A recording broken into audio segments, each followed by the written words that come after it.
Good morning! Today is holiday here in NZ, kaya puyatero tayo at medyo late na nga nagising. Nagsaing na muna ako para while waiting sa sinaing, makagawa pa ng kung anik-anik. Naghilamos pa nga tayo at konting skincare. Taray, marunong nga mag-skincare. Charot, may pimple na naman kasi tayong gigil na gigil dito oh. Mukhang bardagulan mode na naman ang mga hormones natin.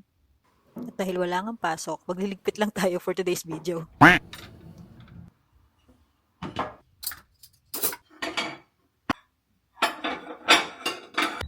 Tapos nakita ko nga tong mga plastic containers dito na naipon.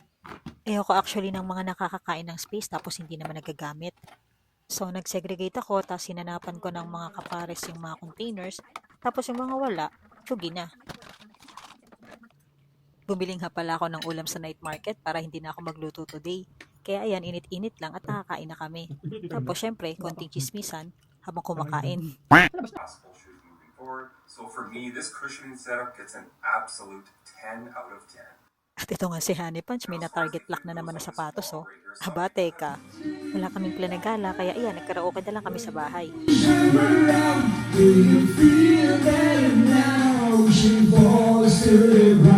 Mapagkailanman di kita pipilitin. Sundin mo pa iyong damdamin. Maya-maya naman, nayayang mag-bike itong si Senric.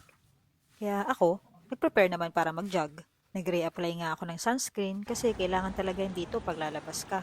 Wala nga akong kahilig-hilig sa sunscreen dati. Ngayon, kailangan na talaga. So, ayan, saglit na takbo lang at ang daming ang ganap dito sa park.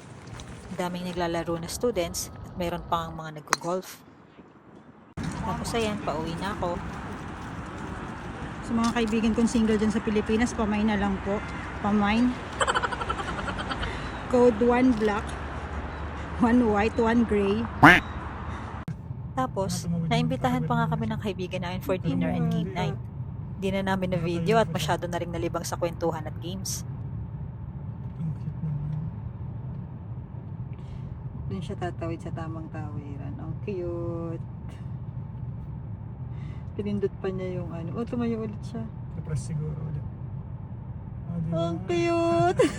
Para nainip na si kuya. Tagal daw mag-go. At ayan, nag-dessert pa nga kami sa McDo ng McFlurry. Ayun lang. Sa susunod na vlog ulit. See ya!